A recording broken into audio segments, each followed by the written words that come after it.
voters of the Ann Arbor, serving all of Washtenaw County. I welcome you to our Zoom forum tonight featuring candidates from the Michigan House of Representatives 53rd District. The candidates will be on the ballot in the general election on November 3rd. This year, the League of Women Voters is celebrating 100 years of expanding voter rights, educating voters, and influencing legislation at the local, state, and national levels. We're pleased to sponsor these forums. The League is a nonpartisan civic organization that encourages informed and active participation in government. While the League does not support candidates or parties, we do take stands on issues we have studied. One of the League's most important goals is to assist voters in making informed choices at the polls. Thus, we bring you tonight's forum. Our moderator this evening is Jeff Smerek, who will explain the format and get us started. Jeff? Thank you, Sue, and thank you everyone for joining us this evening. And now it's my honor to introduce the two candidates running for the Michigan House of Representatives 53rd District, Representative Yusuf Rabi and Ms. Jean Holland. Welcome, candidates, and thank you for participating in this forum. The forum today will have this format. Each candidate will have an opening statement of up to 1 minute. Each candidate will have a closing statement of up to 90 seconds. In between, I will ask questions which came from the Washtenaw County community. Each candidate will have 2 minutes to respond to a question. At appropriate times, a sign on the screen will indicate the time remaining, 30 seconds, and then stop. If you have used up your time, you will be allowed to finish your sentence, and then your microphone will be muted so that the other candidate has an equal opportunity to participate. The candidates will begin speaking in alphabetical order. Depending on the number of questions, all candidates will have an opportunity to be the first or last to answer the questions. And now to the opening statements. Ms. Holland, may we have your opening statement, ma'am? And you need to unmute. Hello, my name is Jean Holland. I'm the 4th generation of my family to be born in Michigan. I was born in Detroit and raised in Southeast Michigan. I moved to Ann Arbor in 1965, and I graduated from Ann Arbor High in 1968. I attended U of M and Eastern Michigan and earned my BBA in Business Computer Systems from EMU. I'm an entrepreneur.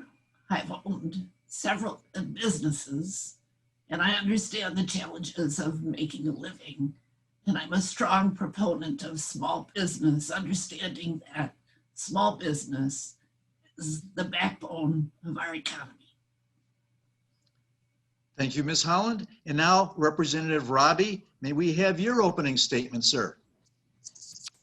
Absolutely, Jeff. Thank you so much. And thank you to the League of Women Voters for hosting this fantastic forum. Coming to you from Lansing, the capital. We just finished session today, and hopefully you can hear me okay. My name is Yusuf Rabi. As I said, I am serving in my 2nd term in the Michigan House of Representatives, representing the good people of the city of Ann Arbor, 53rd District. I also serve in the State House as the Democratic floor leader, serving our caucus members on the Democratic side of the aisle in that leadership position. Before I was a state representative, I also served as a county commissioner in Washtenaw County, serving as the chair of the board for 2 years. Some of the things that I've been fighting for are fighting for single-payer universal health care, fighting to enact Green New Deal policies at the state level, fighting against climate change, and making sure that our kids get adequate resources in the classroom. We need to fight to protect our teachers, to make sure that we get funding in the classroom. And those are some of my top priorities, as well as fighting for equity in our state to make sure that everybody has a fair shot. Thank you, Representative. Thank you, Representative, and thank you, candidates. And now to the questions. As a reminder, I will be reading each question once, and it will not be repeated unless requested. The first question starts with Ms. Holland. The COVID-19 virus has now infected more than 120,000 Michigan citizens, and it's killed about 7,000 Michigan citizens. What can Michigan do to control the pandemic going forward, especially into the fall and winter seasons? And you need to unmute. Michigan should take strong measures to protect our aged and frail and people who are susceptible to the virus. However, we have to learn how to live with it because it's really not going away. And we can't stop living in a fearful manner. If we take steps to preserve the social distancing and wearing our masks and keeping our most frail segregated, life will go on. This is something we're going to have to learn to live with. Thank you, ma'am. And Representative Robbie, same question to you, sir. Yeah, absolutely. Thanks for that question. It's a really important one. This pandemic has changed our planet, has changed humanity, and we've been tested as a state, as a community, as a nation, and as a world. And what we have seen is the failure in states that have decided to not take this pandemic seriously, that more people have died, that the rates of infection have been more. And when we look at how Michigan responded and the response that Governor Whitmer put in place around mask orders, around closures, that was absolutely crucial and critical to control the spread of COVID-19. Now, there's a lot of people that are critical of her. We had a protest on the Capitol steps today of people that didn't want to mask up. I think it's completely foolish for people to be taking that approach. This is something that we all need to take seriously, because when we don't, people die. And I think, you know, and frankly, when we look at the pandemic across the state and across the country and across the world, we are seeing that this pandemic is exposing the socioeconomic fault lines that we knew existed all along. We see that Black and brown communities are getting hit harder. Communities where there is air pollution and water pollution problems are bearing the brunt of this, because people's lungs and pre-existing conditions are causing this pandemic to run rampant and to cause higher rates of death and infection. It's unacceptable. But what it also shows us is that access to healthcare is a problem in this country. And if we're going to protect ourselves against COVID-19 and future pandemics, we need to implement a single-payer, universal healthcare system in the state of Michigan, in this country. It is the only way. It is so unfair and unjust that people have to make life and death decisions based on finances and not based on what is right for their health and for their family life. Better as a country, we can do better as a state, and that's what I've been pushing for in Lansing. Thank you, Representative Robbie. And you also have the next question, sir. In recent years, Michigan has suffered actual and threatened environmental contamination, including the Gelman dioxane plume in Ann Arbor, contamination of the Kalamazoo River, the Flint water crisis, widespread PFAS contamination in our drinking water, the crumbling Line 5 under the Mackinac Bridge that threatens massive oil spillage into the Great Lakes. What are your priorities and strategies for protecting Michigan's water and environment? This is one of my number one priorities, Jeff. Thank you for asking that question. This is what I've been working on since day one in Lansing. What we need to do, one of the many things we need to do, and I've introduced a lot of legislation in this area. When we look at things like the Gelman plume, when we look at things like the green ooze that happened in Oakland County, what we are seeing is state laws that do not adequately protect not only our environment, but also the citizens of this state. And what happens is polluters are able to get away with polluting and then walking away from their messes because we don't have strong polluter pay laws in the state of Michigan. One of the first bills that I introduced in my first term, one of the first bills that I introduced in my second term was a bill to create polluter pay laws in the state of Michigan. If you make a mess, you've got to clean it up.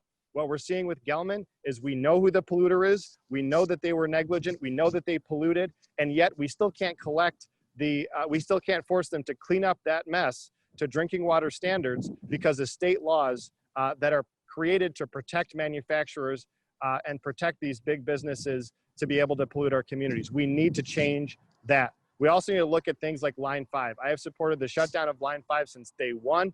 It needs to happen. We need to protect our Great Lakes. We cannot suffer the same fate that the Kalamazoo oil spill caused in that area. We cannot do that. The aging line, Line 5 needs to be shut down immediately. We need to protect our Great Lakes in that regard. But also we need to look at climate change moving forward as well. This is one of the biggest issues that we are going to face in this generation, and it is happening every day. We can do so much to change the course, but this is our time. The clock is ticking, and if we don't take action, it will mean disastrous consequences in 10 years down the road or less. Thank you, sir.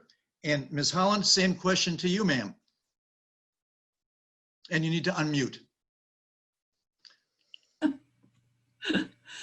Protecting our water and our resources has to be top of the priorities.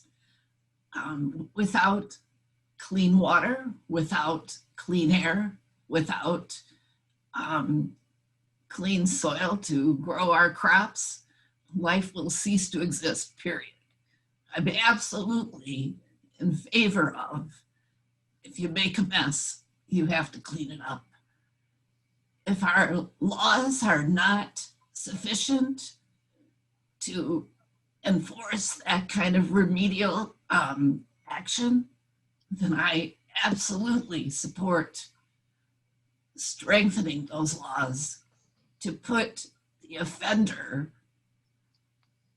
in charge of his or her own cleanup. Regarding specific actions on like Line 5, we cannot afford to contaminate our Great Lakes, where we have the most abundant fresh water supply in the world, and we have to protect it. I'm not so convinced about the climate change thing. I'm not certain that we as humans have that much effect over climate change. I mean, we had our ice age, and it's been warming up ever since, well before we came along. But those things that we can control, those things that we can legislate, the penalties should be severe for people who destroy or contaminate our environment. Thank you, Ms. Holland. And you get the next question. On April 30, armed protesters carrying assault rifles entered the state capitol in Lansing. They were demonstrating against Governor Whitmer's executive orders trying to stop the spread of the COVID virus. And the protesters even tried to force themselves onto the floor of the legislature itself. Now, just a few days ago, on September 14, the Michigan Capitol Commission refused to ban the public from openly carrying firearms inside the state capitol. What do you think? Is it okay for the public to carry firearms, including assault rifles, inside the state capitol building and onto the floor of the Michigan legislature? I support what is legal. I myself have a concealed weapons permit. I take great pride in being able to handle a firearm safely. If the weapons were legal, they should be able to be carried anywhere necessary, because where weapons are not allowed, that's where violence is likely to happen by folks who will break the law to carry their weapons. I don't agree with the protesters not wearing the masks. I do not agree with the protesters if it were to damage any property, but I 100% support their right to carry their firearms wherever they go. Thank you, Ms. Holland. And Representative Robbie, same question to you, sir. Thank you. So as I said earlier, I'm actually at the Capitol right now, and I was in the room when those armed political terrorists came to the Capitol to, display their guns, their camo, their military equipment that they had. They had tags on the back of their shirts that even said militia. Just the other day, we had a rally on the Capitol for Open Carry Day. There were people with Proud Boy shirts on. There were people with Confederate flags. These are people that are frankly not stable. These are people that are racists. These are people that are there to do political intimidation. And it is unacceptable in the halls of our government to have those types of individuals brandishing weapons to intimidate legislators. It's just not okay. And when we look at the Capitol Commission and the decision that it made to allow for guns to continue to be allowed in the Capitol, I would ask everybody watching this question. Signs are not allowed in the Capitol, but guns are. Is the First Amendment less important than the Second Amendment? The rationale for not allowing signs is that signs may damage the historic building. How are signs more damaging to the historic building than guns? The argument is ludicrous. We need to make sure that our place of government, which is frankly should be viewed as sacred to the people of the state of Michigan. This is where your elected representatives go to meet. We should be listening to you, our constituents, and not be intimidated by an armed mob yelling at us, chanting, trying to get in on the floor of the Capitol to make us change our votes. What were they there to do? What do you need a gun to do when you're in that Capitol building?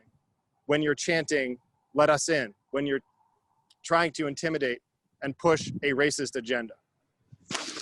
Thank you, Representative Robbie, and you get the next question. The League of Women Voters has consistently advocated for access to voting.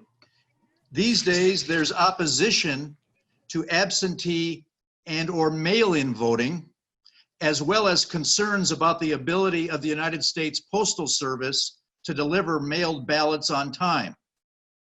The president even recently told people to try to vote twice, which of course is a felony.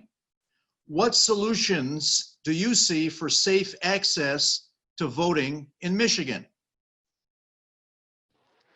Yes, thank you for that question. And first I want to say it is completely unacceptable that the president of the United States is encouraging people to break the law and to commit a felony. That is ridiculous and is scary in these troubling times that the president of the free world of the United States is encouraging people to break the law to commit election fraud. But what he has done is goes far beyond that to undermine the integrity in people's minds and in reality of our elections process. And that's why I've introduced a number of pieces of legislation to protect our elections process, to encourage more people to vote, but more importantly, to protect those that are voting from disenfranchisement. One of the bills that I introduced makes it so that any ballot mailed by election day, postmarked by election day, will be counted up until 6 days after the election. Under current law, if your ballot is not received by the clerk by 8 p.m. on election day, it does not count. And because of that, during the August primary, 6,000 votes across the state of Michigan were thrown out. If my bill would have been passed, most of those votes would have been counted. Those 6,000 voters deserve for their voice to be heard. The second bill that I introduced is around a signature mismatch. Right now, you have to sign the back of your mail-in ballot, and the clerk has to verify that signature against the signature that's on file. If there's a mismatch, your ballot's thrown out. Some communities call voters and ask them to correct the mismatch. Not every community does that. My bill would make it mandatory across the state. What ends up happening is as people get older, if people are losing their sight, or if they're having hand-eye coordination issues, their signature may change over time.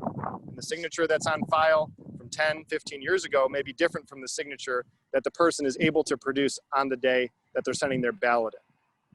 Folks deserve to have their vote counted, and that's what those bills would do. Thank you, Representative Robbie. And Ms. Holland, same question to you, ma'am. Every citizen who is legally allowed to vote should be able to vote. And no citizen should be allowed to vote twice. It's a very simple idea. Mail-in voting provides an opportunity for voting fraud. And so we have to build systems that will help reduce voter fraud on both sides of the fence. I'm not in favor of restricting voting for any reason. And Joseph is absolutely right. Every person who votes legitimately deserves to have that vote counted. Thank you, Ms. Holland. And the next question also goes to you. This will be the last question for both of you. Michigan has some of the most deteriorated infrastructure in the nation. To fix our roads, Governor Whitmer proposed an increased gas tax, but the legislature blocked it. Considering the severe economic crisis associated with the COVID pandemic and the massive job losses, please give us your plan for how we can finally fix our roads in Michigan. Raising taxes to fix the roads is not the way to go. We need to rework our budget and focus on the infrastructure improvements that are necessary. Raising taxes will only slow down our economy. I think that there isn't a department within the state that couldn't be reviewed for budget reallocation towards our roads. I absolutely understand that our bridges and our roads across the state are in terrible shape in many places. So you have to give up on one hand to fix it on the other. And so that's what I would do. Thank you, Ms. Holland. And Representative Robbie, same question to you, sir.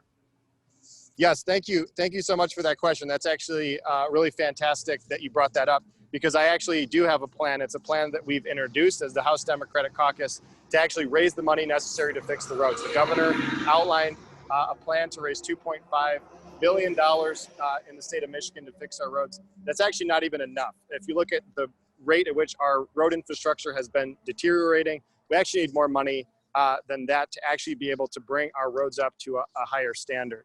But our plan actually is not around increasing the gas tax, which is what the governor was proposing. I actually think that we can raise the funds necessary to fix our roads in the state of Michigan by making sure that everybody in the state is paying their fair share. Now, that to me doesn't mean that everyday hardworking Michiganders need to pay more, but there are certain types of businesses in this state that do not pay their fair share. And the wealthy certainly do not pay their fair share in the state. The package of bills that we introduced has multiple aspects to it. One of those is making sure that heavy trucks that are driving on our roads are actually paying for the damage that they're doing to the roads. Heavy trucks are one of the major reasons why we have such wear and tear on our roads. We allow for some of the heaviest trucks in the country to drive on our roads. The bills that we introduced would impose a 6 cents per mile driven fee on trucks that carry over 25,000 pounds on the roads. I've also introduced a bill to increase the corporate tax rate in the state of Michigan. But that in and of itself, those two items won't be enough. I believe that we need to repeal a lot of the corporate tax credits and corporate tax breaks that result in basically cronyism in this town. We need to make sure that the public tax dollars are going to fund public infrastructure, not going to line the pockets of wealthy billionaires and CEOs in this state. And that's how we can fix our roads. Thank you, Representative Robbie, and thank you, candidates, for your good answers. And now it's time for the closing statements. We'll begin with Ms. Holland. Ms. Holland, may we have your closing statement? And unmute, please.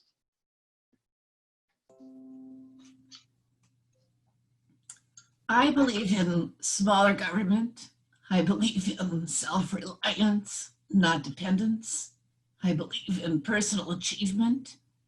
I believe in doing business locally, because every dollar spent locally has a multiplying effect for that community. I believe in education and literacy. You cannot be successful if you cannot read, write, and do the basic tasks necessary. I believe we should protect our environment. I believe in the rule of law. I believe that family is important, and I believe that family takes a role in supporting our elderly as a supplement to social programs. So I believe that people are reliant, that people can take care of themselves, and also people should be responsible for their actions. Thank you, Ms. Holland. And now, Representative Robbie, may we have your closing statement? Absolutely. And I want to thank once again the League of Women Voters for the fantastic work that you do, for having this forum every time there's an election so that the voters know and understand what is on the ballot and what they have to vote on. So as I said before, my name is Yusuf Rapi. I've been the state representative from the city of Ann Arbor for the past 4 years. I was a county commissioner for 6 years before that. It has been an honor to serve this community and to be a fighter for justice, to be a fighter for the people. I believe in an America, in a state, in a community with a different future. One where we are all together fighting for change and progress, and one where certain segments of our society can't take advantage of the rest of us. One where if you work hard and play by the rules, you should have a fair shot. One where the state isn't coming after organized labor and workers to take away their right to organize. A future where there is clean air to breathe and clean water to drink. A state where there is never again a Flint water crisis. A state where racial justice is at the top of our program, because we have recognized that too many generations have gone by where that issue has not been addressed and that divide has not been narrowed. We need to build a better America, and that is what's on the ballot in November, is what future do we want for this country? And I believe that we want a future that is brighter than ever before. Thank you. Thank you, Representative Robbie, and thank you, candidates. You've been wonderful in participating in this valuable session, and we're grateful to you. I'll now return this back to Sue for our closing comments.